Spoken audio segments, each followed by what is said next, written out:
نحمده ونصلي على رسوله الكريم اما بعد فاعوذ بالله من الشيطان الرجيم بسم الله الرحمن الرحيم رب اشرح لي صدري ويسر لي امري واحلل عقدة من لساني يفقهوا قولي باب الجمع بين السورتين في الركعة.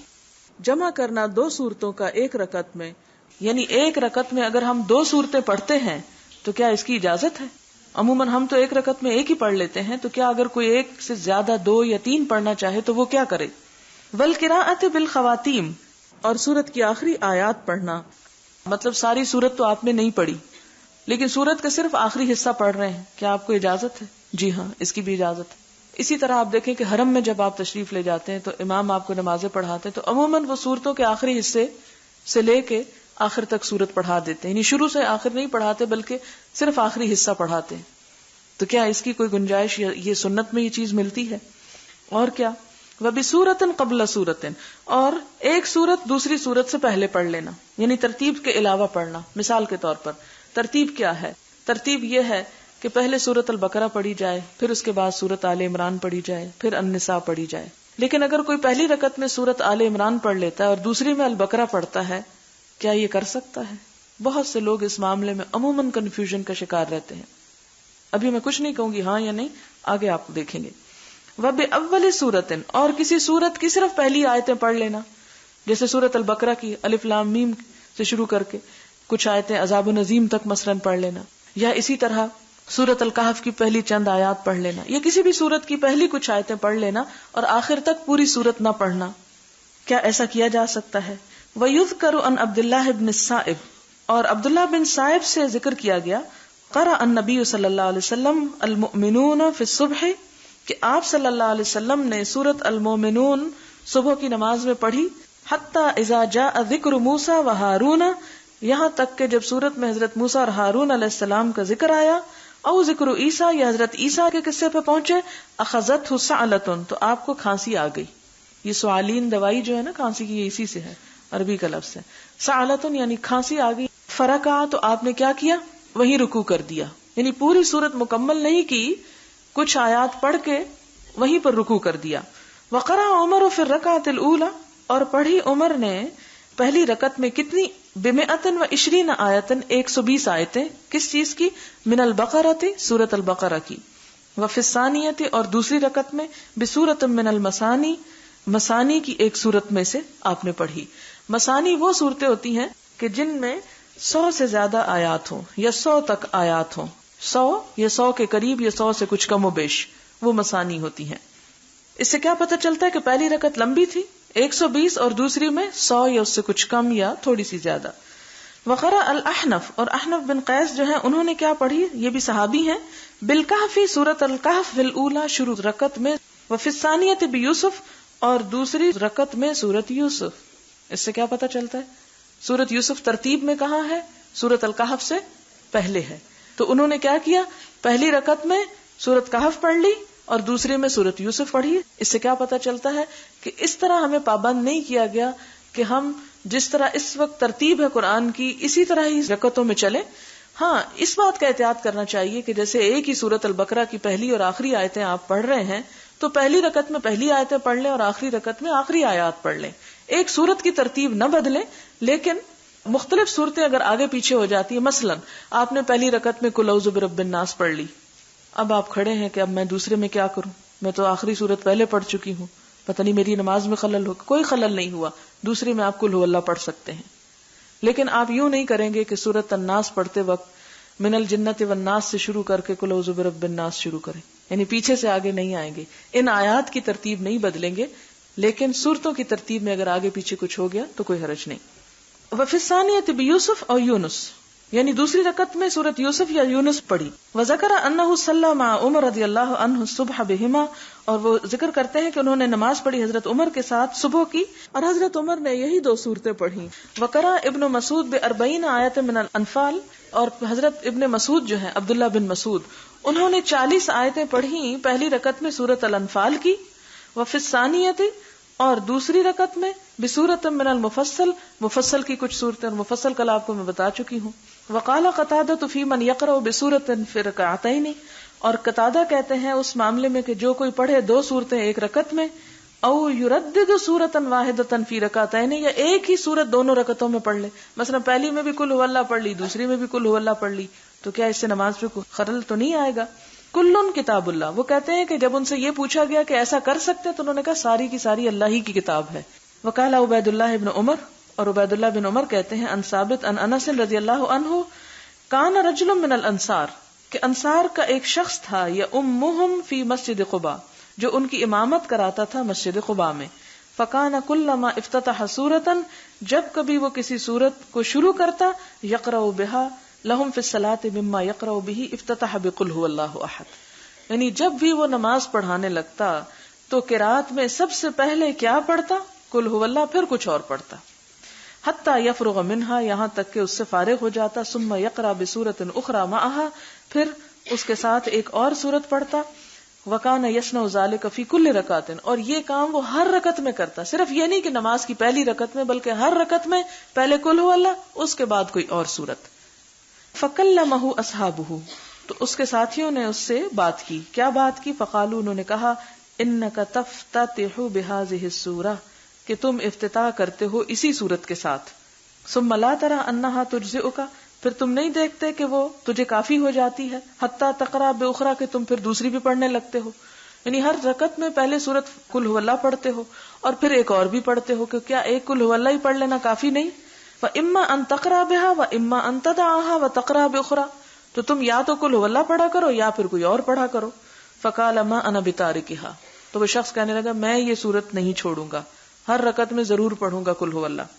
ان احببتم، اگر تم پسند کرو، ان امکم، کہ میں تمہاری امامت کروں، بذالک، ساتھ اس کے، یعنی اس طریقے پر، فعلت، تو میں کرتا ہوں، وان کرہتم، اور اگر تم ناپسند کرتے ہو، ترکتکم، تو میں تمہیں چھوڑ سکتا ہوں، قل هو اللہ نہیں چھوڑ سکتا. وکانوا یرون انہ من افضلہم، اور وہ سمجھتے تھے کہ وہ شخص ان میں سب سے افضل ہے، یعنی وہی زیادہ بہتر ہے امام. وَكَرِهُوا أَن يَؤُمَّهُمْ غَيْرُهُ، اور یہ بھی ناپسند کرتے تھے کہ اس کے سوا کوئی اور امامت کرائے. فَلَمَّا أَتَاهُمُ النَّبِيُّ صلی اللہ علیہ وسلم، پھر جب تشریف لائے ان کے پاس کون؟ نبی صلی اللہ علیہ وسلم، تو کیا ہوا؟ أخبروه الخبر، تو انہوں نے خبر دی ان کو ایک بات کی، یعنی کنہوں نے خبر دی؟ قباء والوں نے اس شخص کی شکایت کی کہ یہ ہمیشہ قل هو اللہ پڑھتا ہے. فقالت یا فلان، تو آپ نے اس سے پوچھا یا فلان، ما یمنعک ان تفعل ما یأمرک به اصحابک، کیا چیز روکتی ہے تجھ کو کہ تو کرے جو حکم دیتے ہیں تجھ کو ساتھ اس کے ساتھی تیرے، یعنی تو اپنے ساتھیوں کی بات کیوں نہیں مان لیتا. وما یحملک علی لزوم هذه السورہ، اور کیا چیز تمہیں اکساتی ہے، پابند کرتی ہے اس سورت کو پابندی کے ساتھ پڑھنے کو، فی کل رکعت، ہر رکعت میں، یعنی تو ہر رکعت میں قل هو اللہ کا پڑھنے پر کیوں اصرار کرتا ہے. فقال انی احبها، تو کہتے ہیں کہ میں اس سورت سے محبت کرتا ہوں.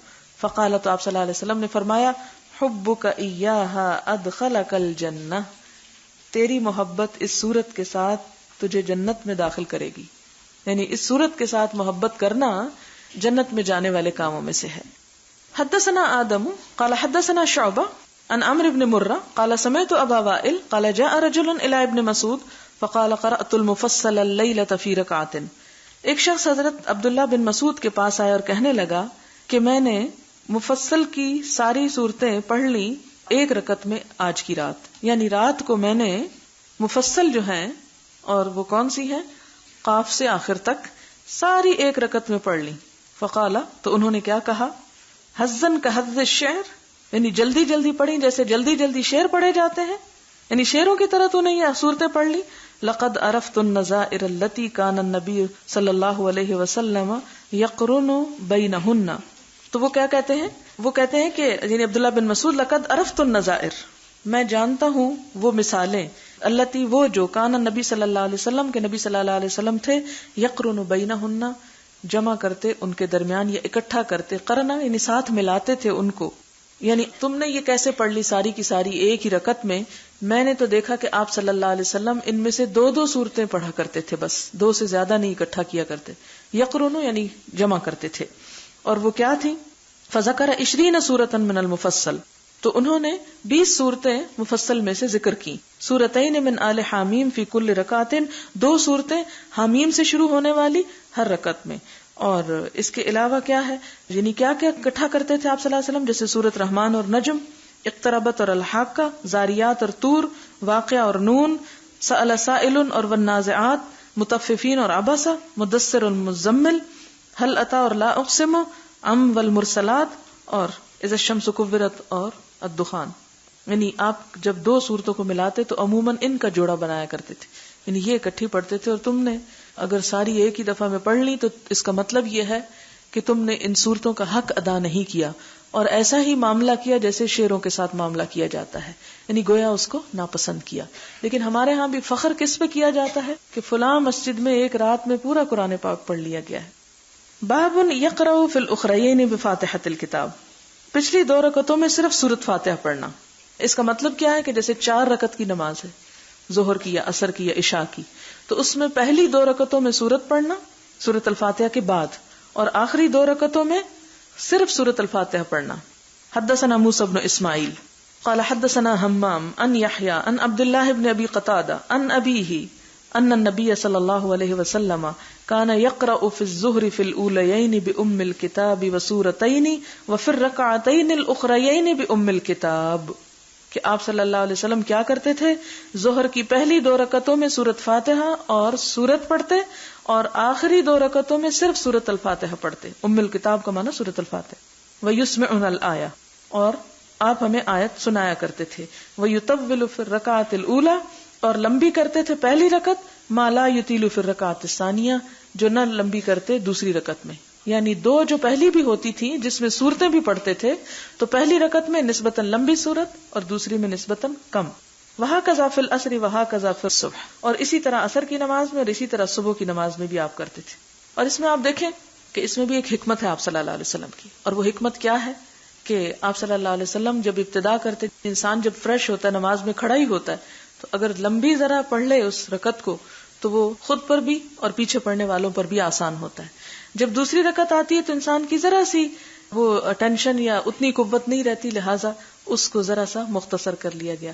اور آخری 2 رکعتیں جو اس میں صرف سورۃ الفاتحہ ہے، یعنی نماز پڑھی بھی جائے لیکن ایسی ترتیب سے کہ جس میں پڑھنے والوں پہ بوجھ بھی نہ ہو.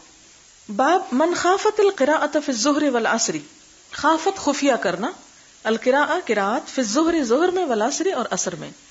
حدثنا قتیبۃ بن سعید قال حدثنا جریر عن الاعمش عن عمارۃ بن عمیر عن ابی معمر قال قلنا لخباب، ہم نے خباب سے کہا، خباب بن ارت صحابی ہیں، اکان رسول اللہ صلی اللہ علیہ وسلم یقرأ فی الظہر والعصر، کہ کیا آپ صلی اللہ علیہ وسلم ظہر اور عصر میں کچھ پڑھتے تھے؟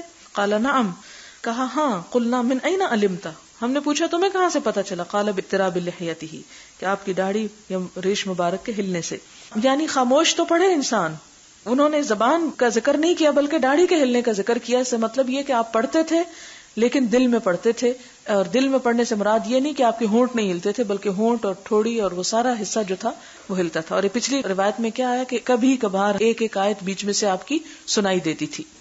باب اذا اسمع الامام الآیہ، جب سنوائے امام کوئی آیت، یعنی ساری سورت تو نہیں، بیچ بیچ میں آیت سنائے.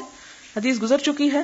حدثنا محمد بن یوسف قال حدثني الاوزاعی قال حدثني يحيى بن ابي كثير حدثني عبد الله بن ابي قتادة عن ابيه ان النبي صلى الله عليه وسلم كان يقرأ بأم الكتاب وسورة معها في الركعتين الاوليين من صلاة الظهر وصلاة العصر ويسمعنا الآية احيانا، کبھی کبھار ہمیں ایک آیت بیچ میں سے سنوا جاتے. وكان يطول في الركعة الاولى، اور پہلی رکعت آپ لمبی پڑھا کرتے تھے. باب يطول في الركعة الأولى. حدثنا أبو نعيم قال حدثنا هشام عن يحيى بن أبي كثير عن عبد الله بن أبي قتادة عن أبيه أن النبي صلى الله عليه وسلم كان يطول في الركعة الأولى من صلاة الظهر ويقصر في الثانية ويفعل ذلك في صلاة الصبح. باب جهر الإمام بالتأمين، اونچا پڑھنا امام کا آمین کو. وقال عطا، اور عطا کہتے ہیں آمین دعاء، آمین ایک دعا ہے. امنا ابن زبیر، ابن زبیر نے آمین پڑھی، ومن وراءہ، اور جو ان کے پیچھے تھے، حتی ان للمسجد للجۃ، اتنی زور سے پڑھی کہ جیسے مسجد میں ایک گونج تھی. وکان ابو ہریرہ ینادی الامام، اور ابو ہریرہ جو تھے وہ امام کو پکار کے کہا کرتے تھے، لا تفتنی بآمین، نہ فوت کرنا میری آمین. یہ کیوں کہتے تھے؟ اصل میں مروان جب مدینے کا گورنر تھا، حاکم تھا، اس وقت ابو ہریرہ جو تھے نماز کے وقت مروان کی مدد کرتے تھے صفیں درست کرانے میں. یعنی جو حاکم ہوتا تھا وہی امام ہوتا تھا، وہی نماز پڑھاتا تھا، تو وہ نماز پڑھاتا اور ابو ہریرہ جو تھے وہ صفیں درست کراتے، اور اتنے میں مروان جو تھا وہ نماز شروع کر لیتا تھا. آہستہ سے خرابی یہ ہوئی کہ جب یہ حکمران امامت کراتے تھے تو تیز تیز اور جلدی اور مختصر صورتیں پڑھ کے بس ختم کرنے والی بات کرتے تھے. تو اسی لیے وہ کہتے ہیں نا کہ یہ مروانی سنت ہے کہ نماز میں بالکل چھوٹی چھوٹی صورتیں پڑھنا. لیکن ہم نے حضور صلی اللہ علیہ وسلم کی سنت تو بالکل فراموش کر دی، آسان سنتیں اپنا لی یا دوسروں کی سنتیں اختیار کر لی. بہرحال یہ تو اپنی اپنے چوائس کی بات ہے.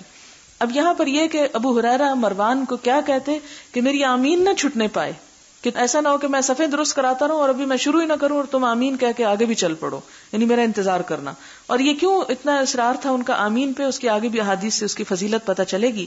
وقال نافع، اور نافع کہتے ہیں کان ابن عمر لا یدعہ، اور ابن عمر جو تھے عبداللہ بن عمر وہ آمین کو چھوڑتے نہیں تھے. ویحدہم، اور اکساتے تھے ان کو، یعنی لوگوں کو اکساتے تھے کہ آمین کہنے میں بخل نہ کرو. وسمعت منہ فی ذلک خبرا، اور اس معاملے میں نے ان سے ایک حدیث بھی سنی تھی.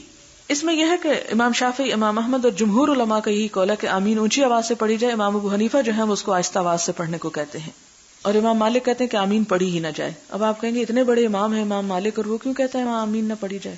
اس کی وجہ یہ ہے کہ کوئی کتنا بھی بڑا عالم ہو یا امام ہو، ضروری نہیں کہ سارا علم اس کے پاس جمع ہو چکا ہو، اس سے بہت سی چیزیں اوور سائٹ بھی ہو سکتی ہیں.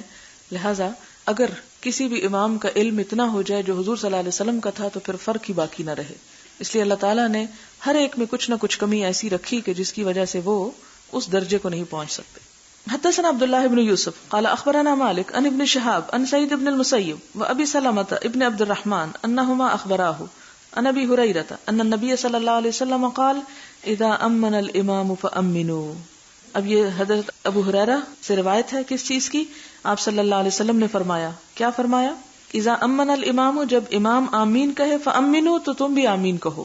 یعنی امام جب ولضالین کہہ کے آمین کہہ رہا تو ساتھ ہی تم کہہ دو. فا جو ہے یہ تراخی کے لیے نہیں ہے کہ وہ آمین کہہ دے تو پھر تم آمین کہو، یہ نہیں مطلب اس کا، بلکہ امام اور تمہاری آمین یکساں ہی ہو، ایک ہی دفعہ ہو. فإنه من وافق تأمینه تأمین الملائکہ، کیونکہ جس کی موافقت ہو گئی اس کی آمین کی ملائکہ کی آمین کے ساتھ، کیونکہ جب دعا کرتے ہیں تو فرشتے بھی آمین کہہ رہے ہوتے ہیں. تو جب کسی انسان کی آمین فرشتوں کی آمین سے مل گئی، یعنی ایک ہی وقت میں نکلی دونوں کی آمین، تو نتیجہ کیا ہوگا؟ غفر له ما تقدم من ذنبه، اس انسان کے گناہ معاف کر دیے جائیں گے. قال ابن شہاب وکان رسول اللہ صلی اللہ علیہ وسلم یقول آمین. ابن شہاب کہتے ہیں کہ حضور صلی اللہ علیہ وسلم بھی آمین کہا کرتے تھے. ابن شہاب یہ کون ہے؟ امام زہری ہیں. یعنی امام بھی بلند آواز سے کہے، مراد یہ ہے اس میں. باب فضل التامین، آمین کہنے کی فضیلت. حدثنا عبداللہ ابن یوسف قال اخبرنا مالک عن ابی الزناد عن الاعرج عن ابی ہریرہ رضی اللہ عنہ ان رسول اللہ صلی اللہ علیہ وسلم قال اذا قال احدکم آمین، کہ جب تم میں سے کوئی شخص آمین کہے، وقالت الملائکۃ فی السماء آمین، اور فرشتے آسمان پر آمین کہہ رہے ہوں، فوافقت احداہما الاخری، ایک آمین دوسرے سے مل جائے، غفر له ما تقدم من ذنبہ، تو اس کے پچھلے گناہ معاف کر دیے جاتے ہیں. کیونکہ فرشتوں کی دعا قبول ہوتی ہے نا، تو اس لیے اگر کسی انسان کی دعا اس کے مطابق ہو جائے تو وہ بھی ساتھ قبولیت کے لیے اٹھ جاتی ہے. مراد یہ ہے. باب جہر المأموم بالتأمین، جہر یعنی اونچی آواز سے کہنا المأموم مقتدی کا بالتأمین آمین کو. حدثنا عبداللہ ابن مسلمہ عن مالک عن سمی مولا ابی بکر عن ابی صالح عن ابی ہریرہ ان رسول اللہ صلی اللہ علیہ وسلم قال اذا قال الامام غیر المغضوب علیہم ولا الضالین فقولوا آمین. حضور صلی اللہ علیہ وسلم نے کیا فرمایا کہ جب امام کہے غیر المغضوب علیہم ولا الضالین تو تم کیا کہو؟ فقولوا آمین. فإنه من وافق قوله قول الملائکہ، کیونکہ جس کی بات فرشتوں کی بات سے موافقت کر گئی، غفر له ما تقدم من ذنبہ، اس کے پچھلے گناہ معاف ہو گئے. تابعہ محمد بن عمرو عن ابی سلمہ عن ابی ہریرہ، اس حدیث کو محمد بن عمرو نے ابو سلمہ سے بھی روایت کیا، عن ابو ہریرہ سے، ان نبی صلی اللہ علیہ وسلم، و نعیم المجمر عن ابی ہریرہ، اور ایک اور روایت میں یہ ابو ہریرہ سے نعیم المجمر نے بھی روایت کی. یعنی مراد کہنے کا یہ امام بخاری کا کہ اس حدیث کو اور طریقوں سے بھی روایت کیا گیا ہے. باب اذا رکع دون الصف، جب کوئی شخص صف میں پہنچنے سے پہلے رکوع کر لے.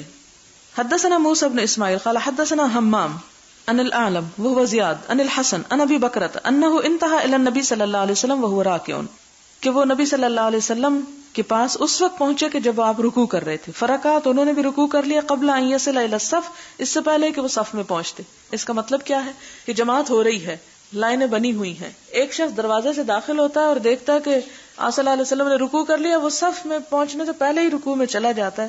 فذکر ذلک للنبی صلی اللہ علیہ وسلم، تو آپ صلی اللہ علیہ وسلم سے اس نے یہ بات بتائی کہ میں نے آج ایسے کیا. فقال، تو آپ نے فرمایا زادک اللہ حرصا ولا تعد. جب آپ کسی کو منع بھی کرتے تھے تو اتنے خوبصورت الفاظ استعمال کرتے، اللہ تمہاری حرص میں اور اضافہ کرے، لیکن ایسا نہ کرنا. یعنی صف میں پہنچنے سے پہلے پیچھے ہی کھڑے ہو کے تم رکوع نہ کرنا، صف میں پہنچ کر رکوع کرنا. اور اس کو اپریشیٹ کیا، یعنی غلطی تھی لیکن انکریج بھی کیا. کس طرح انکریج کیا کہ دیکھو تم نے اس شوق میں کہ حضور رکوع میں چلے گئے، میں بھی جلدی سے چلا جاؤں، تمہارا یہ شوق اپنی جگہ قابل قدر، لیکن ڈسپلن اپنی جگہ پر ہے، تم وہاں پہنچ کر ہی رکوع کرنا آئندہ.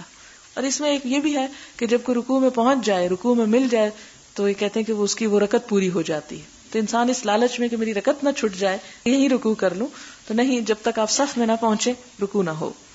باب اتمام التکبیر فی الرکوع، پورا کرنا تکبیر کا رکوع میں، یعنی رکوع کے وقت بھی تکبیر کہنا. قال ابن عباس عن النبی صلی اللہ علیہ وسلم وفیہ مالک بن الحویرث.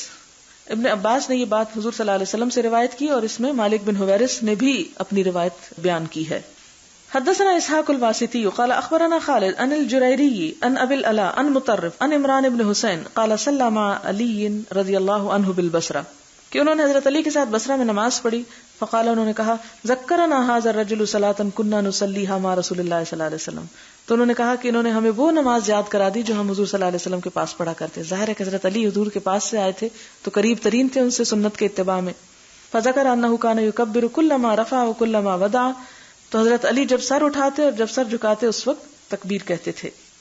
حدثنا عبداللہ بن یوسف قال اخبرنا مالک عن ابن شہاب عن ابی سلمہ عن ابی ہریرہ انہ کان یصلی بہم، کہ حضرت ابو ہریرہ جو تھے وہ ان کو نماز پڑھاتے تھے. فیکبر، تو تکبیر کہتے، کلما خفض ورفع، جب کبھی جھکتے اور اٹھتے، فاذا انصرف، جب وہ سلام پھیرتے، قال انی لاشبہکم صلاۃ برسول اللہ صلی اللہ علیہ وسلم، اور کہتے کہ میں تم سب میں زیادہ مشابہت رکھتا ہوں حضور صلی اللہ علیہ وسلم کی نماز سے. باب اتمام التکبیر فی السجود، اتمام یعنی پورا کرنا التکبیر، تکبیر کا فی السجود، سجدے میں، یعنی سجدے میں جا کر تکبیر پورا کرنا. مثلا اگر کوئی شخص بیٹھ کر اللہ اکبر کہہ رہا ہے تو یعنی اس کا سر زمین پہ لگ جاتا ہے اور اکبر کی آواز اس وقت اس سے نکل رہی ہے اس کے منہ سے، تو ایسا کرنے کی بھی اجازت ہے. یعنی ضروری نہیں کہ رک جائے جب تک اللہ اکبر کہہ نہ لے تو سر نہ رکھے، نہیں، وہاں تک جا کے بھی اللہ اکبر کہہ سکتا ہے. حدثنا ابو النعمان قال حدثنا حماد عن غیلان ابن جریر عن مطرف ابن عبد الله قال صليت خلف علي بن ابي طالب رضي الله عنه انا وعمران بن حسين فكان اذا سجد كبر واذا رفع راسه كبر، یعنی جب سجدے میں جاتے تکبیر کہتے، جب سر اٹھاتے تکبیر کہتے. واذا نهض من الركعتين كبر، جب دو رکعتوں سے اٹھتے یعنی التحیات پڑھ کے پھر تکبیر کہتے. فلما قضى الصلاة، جب نماز پڑھ چکے، اخذ بيدي عمران بن حسین، تو انہوں نے میرا ہاتھ پکڑا. فقال قد ذکرنی ھذا صلاۃ محمد صلی اللہ علیہ وسلم، کہ اس شخص نے ہمیں حضور صلی اللہ علیہ وسلم کی نماز یاد کرا دی. او قال قد صلی بنا صلاۃ محمد صلی اللہ علیہ وسلم، یا یوں کہا کہ اس شخص نے ہمیں حضور صلی اللہ علیہ وسلم جیسی نماز پڑھائی. حدثنا عمرو بن عون قال حدثنا هشام عن ابي بشر عن اکرمہ قال رأيت رجلا عند المقام يكبر في كل خفض ورفع. اکرمہ کہتے ہیں کہ میں نے ایک شخص کو دیکھا عند المقام، مقام یعنی مقام ابراہیم کے پاس، کیا کر رہا ہے، یکبر فی کل خفض ورفع، ہر اوپر نیچے آتے جاتے اللہ اکبر کہہ رہا ہے. واذا قام، اور جب قیام کرتا، واذا وضع، اور جب رکھتا ہے یعنی سجدے میں جاتا ہے سر رکھتا ہے. فاخبرت ابن عباس، میں نے یہ بات ابن عباس کو بتائی رضی اللہ عنہ. فقال، ابن عباس کہتے ہیں اولیس تلک صلاۃ النبی صلی اللہ علیہ وسلم لا ام لک، تیری ماں نہ رہے، کیا یہ حضور صلی اللہ علیہ وسلم کی نماز نہیں، تمہیں کیا شک ہے اس پہ، وہ ٹھیک ہی تو کر رہا ہے. مراد یہ ہے یعنی ان ساری جگہوں پر اوپر نیچے آتے جاتے اللہ اکبر کہنا چاہیے. باب التکبیر اذا قام من السجود، سجدہ کر کے کھڑے ہونے پہ تکبیر کہنا، یعنی جب انسان آخری سجدے سے سر اٹھائے اور تحیات کے لیے نہیں بیٹھ رہا بلکہ اوپر جا رہا ہے تو اس وقت بھی تکبیر کہنا ضروری ہے. اصل میں یہ باتیں چھوٹی چھوٹی ہیں لیکن ہم جو کہہ رہے ہیں اس کے لیے دلیل ہے اور وہ دلیلیں یہاں پر بیان کی جا رہی ہیں. مثلا آپ نے کبھی نہیں سوچا ہوگا کہ ہم سجدے سے جب اوپر اٹھتے ہیں تو ہم تکبیر کیوں کہتے ہیں، کیا اس کی دلیل ہے. ہم نے تو ایسے ہی سیکھ لیا یا دیکھا اور ویسے ہی کرتے رہے، لیکن چونکہ یہ ایک علمی بات ہو رہی ہے اس لیے وہ حدیثیں یہاں لائی جا رہی ہیں کہ کہاں سے ثابت ہوتا ہے کہ اس وقت بھی اللہ اکبر کہنی چاہیے. حدثنا موسى بن اسماعیل قال حدثنا حمام عن قتادہ عن اکرمہ قال صلیت خلف شیخ بمکہ. اکرمہ کہتے کہ میں نے نماز پڑھی ایک بوڑھے شخص کے پیچھے مکہ میں. فکبر 22 تکبیرۃ، تو اس نے 22 تکبیریں پڑھی. فقلت لابن عباس انہ احمق، میں نے ابن عباس سے کہا یہ تو احمق معلوم ہوتا ہے. فقال سکلت کا امک، ابن عباس کہتے ہیں تیری ماں تجھ کو روئے، سنت ابو القاسم صلی اللہ علیہ وسلم، یہ تو حضور صلی اللہ علیہ وسلم کی سنت ہے. وقال موسى حدثنا ابان قال حدثنا قتادہ حدثنا يحيى بن بكير قال حدثنا الليث عن عقيل عن ابن شهاب قال اخبرني ابو بكر بن عبد الرحمن بن الحارث انه سمع ابا هريره يقول كان رسول الله صلى الله عليه وسلم اذا قام الى الصلاه کہ آپ صلی اللہ علیہ وسلم جب نماز کے لیے کھڑے ہوتے، یکبر تکبیر کہتے حين يقوم جب کھڑے ہوتے یعنی شروع کرتے وقت، ثم يكبر حين يركع پھر تکبیر کہتے جب آپ رکوع پہ جاتے، ثم يقول سمع الله لمن حمده حين يرفع صلبه من الركوع جب رکوع سے اٹھتے تو اس وقت تکبیر نہیں بلکہ کیا کہتے سمع الله لمن حمده، ثم يقول وهو قائم اور جب آپ کھڑے ہوتے تو پھر کیا کہتے ربنا ولک الحمد ربنا لک الحمد کہتے. قال عبداللہ بن صالح عن اللیث، عبداللہ بن صالح لیث سے روایت کرتے ہیں ولک الحمد، یعنی یہاں ایک روایت میں لک الحمد ہے اور دوسری میں ولک الحمد. ثم یکبر پھر آپ تکبیر کہتے حین یحوی یعنی جس وقت آپ جھکتے، ثم یکبر حین یرفع رأسہ پھر آپ تکبیر کہتے جب سجدے سے سر اٹھاتے، ثم یکبر حین یسجد پھر تکبیر کہتے جب سجدے میں جاتے، ثم یکبر حین یرفع رأسہ اور پھر تکبیر کہتے جب آپ سر اٹھاتے، ثم یفعل ذلک فی الصلاۃ کلھا اور پھر آپ ساری نماز میں ایسے ہی کرتے، یعنی باقی رکعتیں بھی ایسے ہی ادا کرتے حتی یقضیھا یہاں تک کہ ان کو پورا پڑھ لیتے. ویکبر حین یقوم من السنتین بعد الجلوس اور بیٹھنے کے بعد جو باقی 2 رکعتیں ہوتی تھی اس میں بھی جب آپ کھڑے ہوتے پھر بھی اللہ اکبر کہا کرتے تھے. یہ لفظ یہاں پر ایک نیا آیا ہے یحوی ہے واو یہ، یعنی اپنے آپ کو موڑنا گول کرنا، مراد یہ کہ اوپر سے جب انسان نیچے جاتا ہے اس طرف اشارہ ہے. اس سے کیا پتہ چلتا ہے کہ آپ رکوع میں جب جاتے ہیں تو رکوع سے تو نہیں سجدے میں گرتے نا، نیچے رکوع کے بعد کیا کرتے ہیں پھر کھڑے ہو جاتے، تو کھڑے ہو کر جب دوبارہ رکوع میں جا رہے ہوتے ہیں اس کو یحوی بولتے ہیں. ٹھیک ہے. باب وضع الاکف علی الرکب فی الرکوع، رکھنا ہتھیلیوں کا گھٹنوں پر رکوع میں، یعنی یہ کہاں سے پتا چلا کہ ہم یہ ہاتھ جو ہیں گھٹنوں پر ہی رکھیں، اوپر نہ رکھیں یا پنڈلیوں پہ نہ رکھیں یا دونوں کے درمیان نہ رکھیں، گھٹنوں پر ہی کیوں رکھیں؟ گھٹنا نی کو کہتے ہیں، کیونکہ میں خود گھٹنا اور ٹخنا میں ہمیشہ کنفیوژن کا شکار ہوتی رہی. وقال ابو حمید فی اصحابہ اور ابو حمید جو ہیں وہ اپنے ساتھیوں میں کہتے ہیں امکن النبی صلی اللہ علیہ وسلم یدیہ من رکبتیہ کہ جما کے رکھتے تھے، امکن مکان یعنی جمی ہوئی چیز، کسی چیز کو پوری طرح رکھنا، آپ جما کے رکھتے تھے، ٹکا کے رکھتے تھے اپنے دونوں ہاتھوں کو اپنے گھٹنوں پر. یعنی بعض لوگ نماز پڑھتے تو بس ایسے سیدھی ہتھیلیاں اس پہ ذرا سی چپکاتے ہیں، ایسا نہیں کرنا چاہیے، ہاتھوں کو کھول کے گھٹنوں کو ہلکا سا پکڑ لینا چاہیے، جما کے پکڑنا چاہیے ان جگہوں کو رکوع میں جاتے وقت. اچھا ایک اور بات یہ ہے کہ پہلے ایک جو طریقہ تھا وہ یہ بھی تھا کہ دونوں ہاتھوں کو جوڑ کر 2 گھٹنوں کے درمیان رکھ لیا کرتے تھے، اس کو تطبیق بولتے ہیں، لیکن بعد میں یہ منسوخ ہو گئی تھی چیز. بعد میں کیا کہا گیا کہ دونوں الگ الگ گھٹنوں کو پکڑ کے رکھا جائے.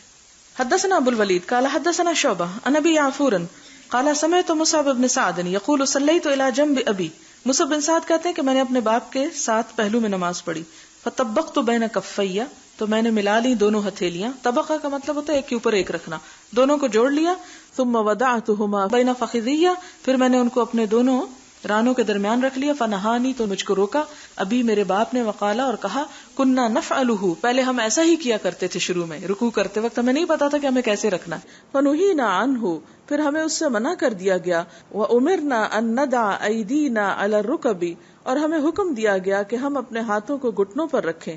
اس سے یہ نہیں ضروری کہ پہلے وحی کے ذریعے آپ کو بتایا گیا کہ ایسا رکھا جائے، جیسے اگر آپ میں سے کسی کو نہ پتا ہو کہ نماز کیا ہوتی ہے اور اسے رکوع کا بتایا جائے نماز میں رکوع ہوتا ہے اور اس کو یہ نہ بتایا جائے کہ رکوع میں ہاتھ کہاں رکھنے ہیں، تو ہو سکتا ہے وہ یہیں پر رکھ لے.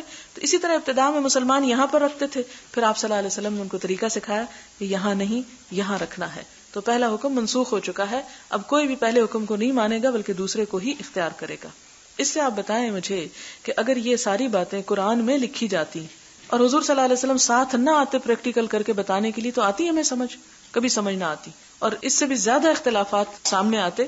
اب اختلاف نہیں ہے، وہ صرف مختلف طریقے ہیں کرنے کے، لیکن لوگ عموماً ایک بڑی ہی شدید بات کہتے ہیں اور وہ یہ کہ جی احادیث مت پڑھو، اس سے تو اختلاف پیدا ہوتا ہے، امت میں اختلاف ہی حدیث سے پیدا ہوئے. حالانکہ میں سمجھتی ہوں کہ حضور صلی اللہ علیہ وسلم نے آ کے اس اختلاف کو ختم کیا ہے. اگر ہمیں صرف نماز کا تھیوریٹیکلی طریقہ قرآن میں بتا دیا جاتا تو ہم میں سے ہر شخص کیا کرتا وہ اللہ ہی جانتا ہے. پھر اتنے طریقے نہ ہوتے جتنے اب ہیں، بلکہ اس سے بھی کئی زیادہ ہوتے، اور ہر شخص اپنے ہی آپ کو درست کہہ رہا ہوتا. تو اختلاف کا حل کیا بتایا گیا؟ ان تنازعتم فی شیء فردوہ الی اللہ والرسول. اگر کہیں اختلاف ہو جائے، تنازع ہو جائے، تو آپس میں سچا اور تم جھوٹے مت کہو، بلکہ اللہ اور اس کے رسول صلی اللہ علیہ وسلم کی طرف لے جاؤ. جو بات وہاں سے ملتی ہے اس کو اختیار کر لو، جس کا ثبوت نہیں ملتا اس کو چھوڑ دو. سیدھی سی بات ہے، سیدھا سا حل ہے. لیکن یہ حل اسی وقت انسان اختیار کر سکتا ہے جب واقعی اللہ کے رسول صلی اللہ علیہ وسلم کی محبت دل میں گھر کر جائے. جب تک وہ نہیں بیٹھتی کوئی بھی کام آسان نہیں ہے. اسی لیے تو ہمیں کہا گیا نا کہ تم میں سے کوئی شخص اس وقت تک مسلمان ہو ہی نہیں سکتا جب تک کہ اللہ کے رسول صلی اللہ علیہ وسلم سے ہر چیز سے زیادہ پیارے نہ ہو جائے. اور یہ محبت کا امتحان یہیں پر تو آ کے ہوتا ہے کہ پھر آپ کی بات بھی اچھی لگتی ہے یا نہیں لگتی.